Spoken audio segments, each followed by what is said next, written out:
эместик үчүн, улуттук кадыр бар ар-намыс үчүн кээ бир ыңгайсыздыктарга, кыйынчылыктарга чыдашыбыз керек.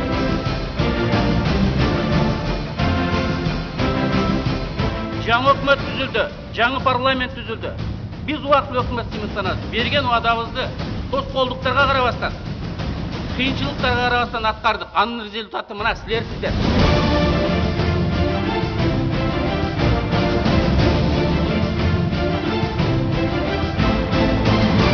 Атамекен партиясы коркуп качып кете турган партия эмес. Биз качыра турган партия.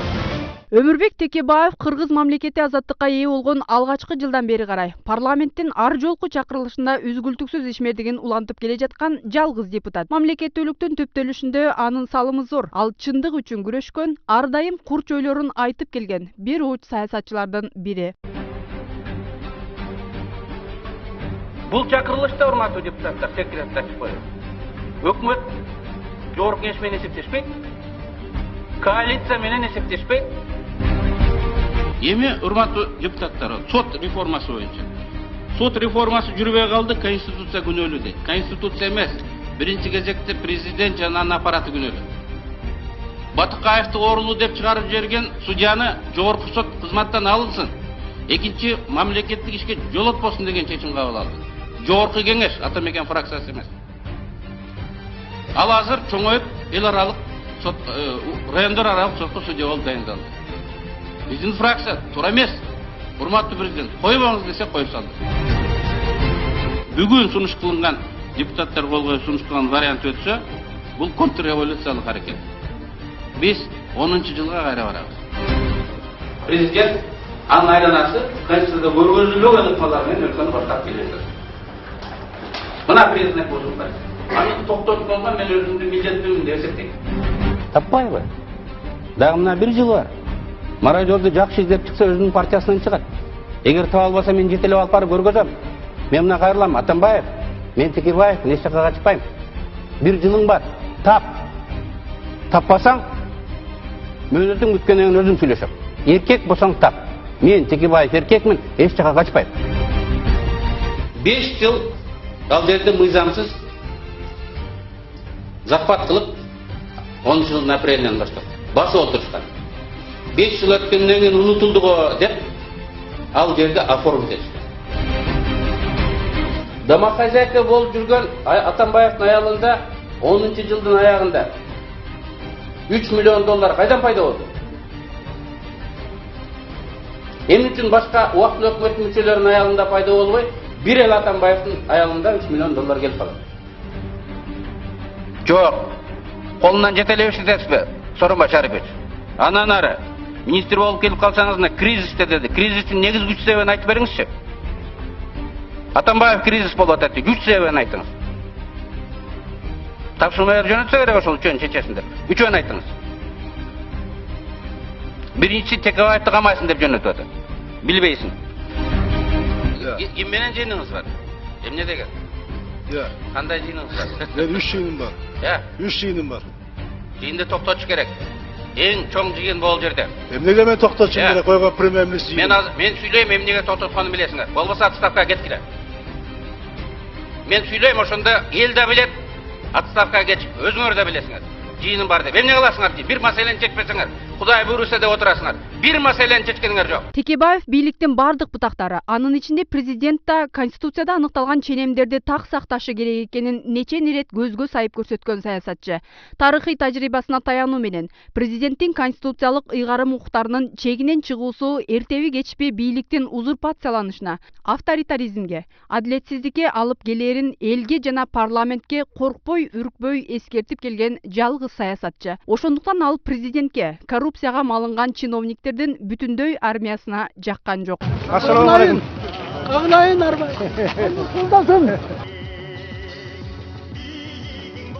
Мен айтам ушул жердештерге, патриотизм бүткүл кыргызстандык болуш керек. Келгендин баарын баядам ала турган болуп, карапайым адамга жетпей атат. Ошол күнү бекилди деп эсептелген жобо таратылып берилген эмес. Ушул залда 31 жашында Кумтөрдүн талкуусуна катышкан. Биринчи парламент Акаев Кумтөрдү колдобой койгондугу үчүн ушул жерден таратылган. Силерди парламент бата берип, парламент дайындаган өкмөтсүңөр. Эмнеге 50% сурайсыңар башында эле? 2 ай мурун. Текебаев Өмүрбек Кыргыз Республикасынын Жогорку Кеңешинин депутатынын кызматына киришип жатып, Кыргыз мамлекетинин эгемендигин жана көз карандысыздыгын коргоого ант берем. 27 жылдык саясий ишмердик жолунда карманган позициясына бекем туруп, эл мекен кызыкчылыгын баарынан жогору койгон Өмүрбек Текебаевдин дүйнөлүк саясатта орду бар деп айтууга болот. Анткени эгемен Кыргызстан демократиянын жолунда болсо, анын баштоочусу Текебаев. Сентерде эң чоң кожоюн, эң чоң акционер бул биз. Кыргызстан 33%. Аткинсон биздин да кызыкчылыгыбызды козгош керек. Жок, Аткинсон башка тараптын кызыкчылыгын козгоп атпайбы? Ачыктан ачык. Урматтуу депутаттар, сиздерге сунуш кылган бүгүнкү келишимде 5 жеринде АМЕКтин рекомендацияларын кыйшаюусуз аткарабыз деп турат. Кыйшаюусуз. Мынакей АМЕКтин чечимин мен түнү менен сурап жүрүп, араң алдым. Бириңерде де жок. Көргөн эмессиңер. Анткени муну секретный деп лидерлерге кол койдуртуп эле таанышканга берет экен. Өмүрбек Текебаев мекен алдында өз милдетин так аткарган саясатчы. Ал өзү дагы биринчи милдетим деп мекенинин алдында турган милдетти айтып келет. Парламентте эл арасында көтөрүп келген курч маселелери буга далил. Ата мекен фракциясы мыйзам киргизгенбиз. Сапаташ. Ошондой чоң ишканалар токтотуп коем деп коркутса, же атайлап токтотуп коюп элди тукурса мамлекетке каршы. Жетекчилиги 15 жылга чейин камалсын деген мыйзамды киргизгенбиз да. 2 окуудан кабыл алдык да. А сендер реалдуу коркута баштагандан кийин кечирип коесуңар, урматтуу депутаттар. Ушул жерден бир добуштан ошол мыйзамды жыгытып койдуңар го. Сендер менен чабышып жакалаша турган мезгил келгенде Курманбектин атасы тейиттей болуп атты бербей койгон. Законду алып койдуңар го. Текебаевди камакка алуу бийликтин чоң катасы. Улут лидеринин эркин эч ким сындыра албайт. Анткени ал парламенттик демократиянын жүзү жана символу, акыйкаттык үчүн күрөшкөн баатыры. Биз Бишкекке заказчиктер заказ боюнча жүк алып келгенбиз деп айтып жатат. Ал эми биздин өкмөт башчылары баш болуп, коомчулуктан жашырып, алар дозаправка эле токтогон деп алдап атат. Биз эмне кыргыз элине тор кылып, Атамбаевдин телохранительдери, партнерлору, туугандары кызматта жүрсүн деп туруп ошого кирип атабызбы? Эгер мен туура эмес айтсам, Текебаев туура эмес айтты. Мен 4 жыл ал жерде учпай отурам.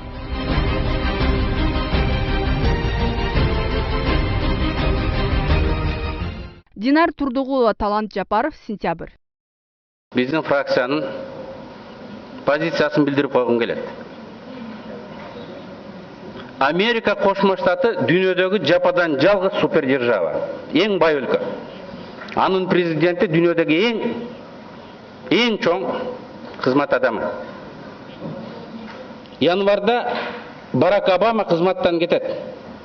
Ал Вашингтонда 8 бөлмөлүү үй ижара жалдап, ошол жерде жашаймын деп чечти. Дүйнөдө экинчи экономикалык держава бар. Бул Германия. Меркель азыр 4-чү жолу канцлер болсун деп турат. Дүйнөдөгү эң таасирдүү аял, эң таасирдүү саясатчылардын экинин бири. Ал көп кабаттуу үйдө 4-чү этажда квартира ижарага алып жашайт. Айылда загородный дому бар.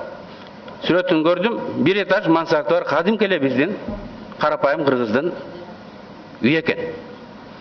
Бул өлкөлөрдө улуу болсоң кичүү бол деген баалуулук орун алыптыр. Бул өлкөдө жөнөкөйлүк, жупунулук, улуттук идеологиянын, мамлекеттин саясатын деңгээлине чейин көтөрүлүптүр. Бул элдин жетекчилери элинен ыйбаа кылып, эл эмне дейт экен деп тартынып, сыйлап турат экен. А биздечи? Биз СНГ өлкөлөрүндө $15 менен минималдык айлык акы боюнча эң акыркы орунда турат экенбиз. Тажикстанда бизден өтүп кетиптир. Биз СНГ өлкөлөрүндө балдардын өлүмү боюнча 1-чи орунда турат экенбиз. Биз СНГ өлкөлөрүндө бир адамга карыздын көлөмү боюнча 1-чи өлкөдө турат экенбиз. Муну кыргыздар мышыгы ыйлап турат деп коет.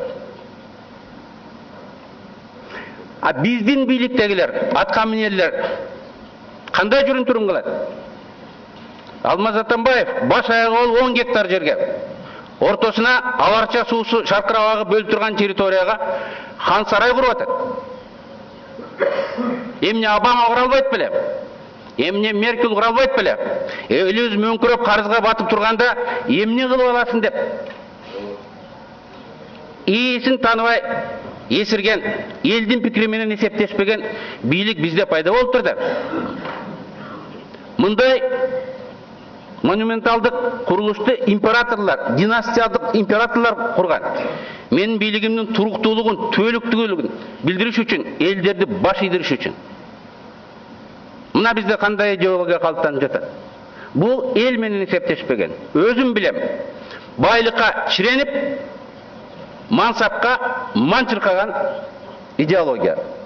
Өзүм билем деп, элди сыйлабай, конституция менен законду четке сүрүп койгондугу бүгүн айдан ачык байкалып калды.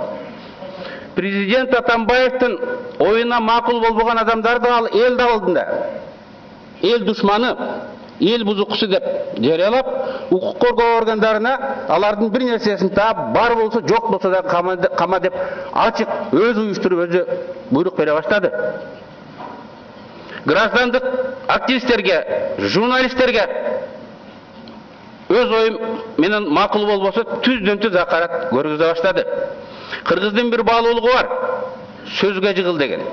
Жаш бала айтса дагы аксакал болосунбу, падыша болосунбу, биз сөзгө жыгылышыбыз керек. Ушул жерде жаш депутат Жанар Акаев абдан туура сөз айтты. Башка ой айткан адамды куугунтуктабайлык, эл душманы деп жарыялабайлык. КТР башка маалымат каражаттары бир тараптуу жамандап атат. Аларга дагы өзү коргогонго сөз берип койлук деди. Эмнеси жаман? Абсолюттуу туура. Ар бир сөзүнүн, ар бир сабын алдына мен кол коем. Жок, бул президент Атамбаевка жакпады. Бабашка, мен сени сатып алгам. Акчаңды төлөп алып келгем. Билбесең билип алып жөн отур деди. Мынакей биздин идеологиябыз. Эми КТР жана башка массалык маалымат каражаттар болуп көрбөгөндө кара дискредитацияны таратып атат. Иса Шешенкулович, Бакиевдин убагында да көз болгонбуз. Мен ал убакытта мындай болгон эмес. Мисалы, бир чет элде бир сайтта открытая платформа деп коет экен, көрүнгөн адамдар жаза берген. 20-июнда Текебаевдин, Шыкмаматовдун, Сайланованын офшордо компаниясы бар экен деп маалымат чыкты. Ушуну 2 айдан бери мамлекеттик массалык каражаттары жазып келди. Мына кече көчөгөнүн артынан президент чыгып, ким уюштуруучу экенин далилдеп, күч органдарына буйрук берип отурат. Чара көргүлө деп.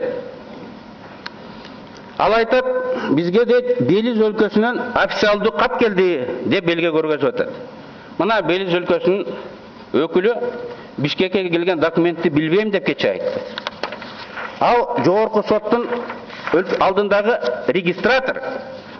Мен нотариустун колун гана көөлөндүрдүм. Документтин текsti менен ишим жок. Чынбы, жалганбы билбейм.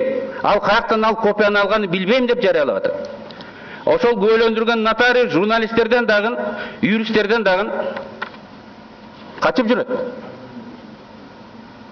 Мынакей президент жана тойго чакыргандай кооздолгон тиги ленталары бар кагаз экен. Ошону менен мынакей матрешка 2 гейт болуп, айыр ачылып, жалганчылыгы чыкты. Эми Мегаком жөнүндө бир ооз айтып койбосом болбойт. Вечерний Бишкек газети. Фарид рейдерлик менен тартып алды деп мурун айтып жүрөт элек, мына кулага көрүнүп, бүт эле ошолорду колдоп жазып калды. Мындай дейт. Ничего жөнүндө сөз кетип атат. Как бы то ни было, после договоренности ключевыми чиновниками с кыргызской стороны прекращение деятельности Мегаком со стороны Эвентус, в Кыргызстане начались приготовления к продаже национализированного пакета акций 49% компании Альфа-Телеком через аукцион. Идея коррумпированных заговорщиков состояла в том, что если такой аукцион состоялся, он легализовал бы оставшиеся 51% акций в руках бакиевского офшора. Деп айтып отыр. Ошол 49 эле сатылып кетсе, 51 автоматтык бакиевтики болуп калат эле дейт. Ушул сөздү КТРден Азаттыктын диктори дагы айтып атат. Ошол жаман адамдар 49%-ын сатып жиберелик деп бакиевтерге 51%-ын бергенге аракет кылды деп. Документтерди карайлык. 2011 жылы 15 апрелде премьер-министр Атамбаев токтом кабыл алып, улутташтырылган объектилер сатылсын деп жогорку кеңешке сунуш киргизип атат. Мына ошол жерде Альфа Телекомдун 49% акциясы сатылсын деп ол жерде турат. Менин колумда ошол күнкү болгон жыйналыштын стенограммасы турат. Бул жыйналыш мен 25 жылдан бери депутатмын. 25 жылда болбогон жол менен болду. Каникул убагында 8 июлда күтүүсүздөн чакырып, согуш болуп кеткенде ушул жерден ушул маселени чечебиз деди. Мына мен айтып атам, эмне болду? Мынча болбойт эле, согуш болуп кетти, эмне болуп кетти деп. Жок, сатышыбыз керек деп Атамбаевдин сунушу ушул жерге келген. Эми ушул документтерди карасак, высокопоставленный, коррумпированный заговорщик ким болуп чыгып атат? Атамбаев болуп чыгып атпайбы? Ушул жерде Атамбаев эмес, Кеникеев деген жигит доклад жасаган ушул боюнча. Ал азыр Атамбаевдин амири менен таласта губернатор.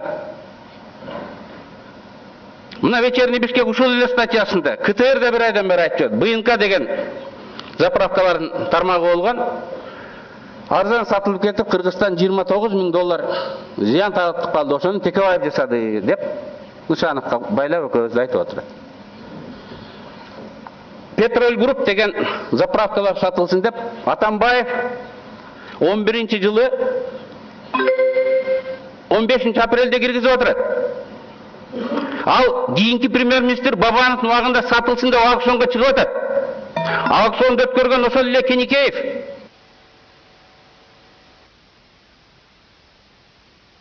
Кеникеев арзан сатып атат. Ал Кеникеевди Атамбаев кайра чоңойтуп, талашка губернатор кылып коюп атат. Мына ушундай фактылар турса, бетырмачылык кылып, ушинтип жалган айтып, бүтүндөй мамлекеттик саясатты КТР, МТР баары бузуп атат да. Урматтуу депутаттар, мен барыңардан тажрыйбасы чоң депутатмын. Азыр мен убактым бүтүп кетип атат. Менин сөзүмдү угуп койгула. Убакытты чектебей. Мен көп сүйлөбөйм. Ал баарыбыз үчүн, биринчи кезекте өлкө үчүн пайдалуу. Сиздер, балким угарман, көрөрмандар дагы ишенбейт. Кантип эле президент өзү баш болуп, провокация кылып, прокуратура, МВД, ГКНБга ушинтип провокация уюштурайлык деп айтсын. Андай болбойт да. Президент ошондой жашайт беле дейт. Бирок биздин тарыхта ошондой болгон да. Президент Бакиевдин Вактыңыз бүттү. Киши башкасы зал. Наркотиктерди салып, байкеси менен кеңешип, МВДны, милицияны, аэропорттун жетекчилигин задействовать, Интерполдун жергиликтүү бюролорун задействовать жасаганда, ошол ачылып, акыры Жаныш Бакиев соттолду да. Ошондо ачылып, депутаттардын ал кезде позициясы бар эле. Жаныш Бакиев менен Табалдиев отставкага кетишкен. Бүгүн эми могул ачылганда Абдил Сегизбаев отставкага кетеби? Кеп ушундай болуп атат да. Бакиев менен макулдашып, Жаныш Бакиев Садыркуловду кармап өлтүргөндө погран войсканын генералдары кылмыштын ишин жасырыш үчүн МВД, сот, прокуратура катышкан. Президент Бакиев координация кылган. А биз болбойт, президенттер ага барбайт дейбиз. Павлюкту өлтүргөндө биздин ГКНБнын офицерлери катышып, ошолар барып Казакстанды өлтүрүп, колго түшүп соттолушту. Мына бүгүн президент да көчөгөдөн чыгып, ошол фальшивка кагазды алып алып, эл алдында Текебаев Атамекенге акыркы соккуну берип, пиар компания кылып ошону көргөзүп атат. Биз туура эмес жолдо кетип отурабыз. Осмон, Иса, Төрөбай, молодой болсоң дагы аксакал болуп калдың. Биз туура эмес жолдо кетип атабыз. Бирөө дагы Атамбаев туура эмес кылып атасыз, коюңуз деп айта турган адам калбай калды. Жок, ал мыйзамсыз болот деген Мелис Турганбаев менен Кашкар Жунусалиевди жумуштан айдады. Азыр бирөө андай болбойт деп айта албайт. Башал десе Бөркал, КТР, ЛТР бар жөнүнө ачык мындай жамандап отурат. Бирөө шеф туура эмес деп айта албай калды. Бул аңга чүрөт. Бул жакшылык эмес. Биз айтпай койсок жамандык кылган болобуз. Урматтуу депутаттар, мен өткөндө да айткам, дагы айтам. Өлкөнүн тарыхы силердин колдо. Мындай туура эмес жолду оппоненттерди куугунтуктоо, массалык түрдө жамандоо, бул ар кандай саясий режимдин акыркы өмүрүнүн белгиси, бул агониянын белгиси. Мына биз азыр эл аралык юристтерди договор түздүк. Алар ошол компанияга барып, мунун баарын фальшивка экенин далилдеп беребиз дейт. Далилдеп келсе эмне болот? Президент отставкага кетеби? Ошону ойлонуштубу? И сертификаттын копиясындагы биздин МИДке жеке КНБга эмес, нотариус белгисиз бир жоопкерчилиги чектелген фирмага жазып жөнөтүп атат. Официалдуу документ болуш үчүн биздин өкмөт бийлизге кайрылыш керек. Алардын официалдуу өкмөтү МИД аркылуу, башка тиешелүү органдар аркылуу бизге бериш керек эле. Анан ушундай спектаклдин, комедиянын кандай кереги бар? Эми мен ушунчалык төмөн деңгээлге түшүп, эмне табарын билбейт. Фрунзе рестораны ушул Текебаевдики деп жамандап жүрдү эле, бүт баары меники эмес экенин билди, эми бүгүн жазып атат. Эми ал документтерин даярдаганга жардам бергенде деп. Ал туура эмес курулган. Парк зонасына дарактарды кесүү жолу менен. Ага уруксатты Атамбаевдин доосу мэр Кулматов берген. Ал ресторан Атамбаевдин убагында курулган. Эгер документтеринде бир ката болсо, так ошолор жооп берет. Урматтуу депутаттар, бизде конституция сынды, элита сынды. Урматтуу депутаттар, эми өзүңөр уруксат бергиле, эртең күнү дагы башкалар сүйлөшсөнөн Текебаевка калашынчы бердиңер деп айта турган силерсиңер да. Давайте чечелик. Регламент боюнча 10 мүнөт болчу. 10 мүнөттөн акча сүйлөдү. Анан эми кичине Кудайды анды мындай да өмүрөк токтогучу. Эгерде ошондой болсо анда мына добуш менен чечкиле, бул баягы саясий чечим болот. Добушка коем анда, зал чечет. Жок, андай жок, ар бир фракциянын өзүнүн бар. Мындай кылабыз. Зал чечет. Чечкиле, маселе жок. Жарым саат бересиңерби? Ал саясий чечим болот. Хорошо, Өмүрөк Токтогуч Бабанов менен Төрөбай Бакыттын сунушу боюнча сүйлөп бүткөнгө чейин сөз берүү жөнүндө сунуш түшүп атат. Добуш коем, добуш бериңиздер. Макул 57, каршы 10, баары 67 каттал 104 сунуш өттү. Сүйлөй бериңиз. Каалашыңызча сүйлөйсүң. Урматтуу депутаттар, мен айтып атам, конституция сынды, элита сынды. Эгер эл сынса, биз кайра турбайбыз. Конституция сынды дегеним, конституция өлкөнү башкарса болот. Компартия конституциясы жок эле башкарган. Акаев менен Бакиевдин туугандары конституциясы жок эле башкарды. Биз ошол жолго кетип отурабыз. Ал бүгүн жаап жашырылбастан ачык официалдуу мамлекеттин саясаты болуп калды. Сооронбай Жээнбеков ушул жерден келип, мен президенттин тапшырмасын аткарып атам деди. Өзүмдүн программам бар. Урматтуу депутаттар, силер бекитип бергиле. Ошону аткарам. Эл бизге сенген, биз жооп беребиз дебейт. Ачыктан ачык президенттин тапшырмасын аткарам дейт. Президент Баткенге ошко барабы, жогорку кеңештин парламенттин үстүнөн оптом убада берип ушул жасалат дейт. Бюджетте кирбесе дагы ал айткан жол курулуп атат. Бюджетке кирилбесе дагы ал айткан мектеп курулуп атат. Биз задним числом бул жерден мыйзамдаштырып берип отурабыз.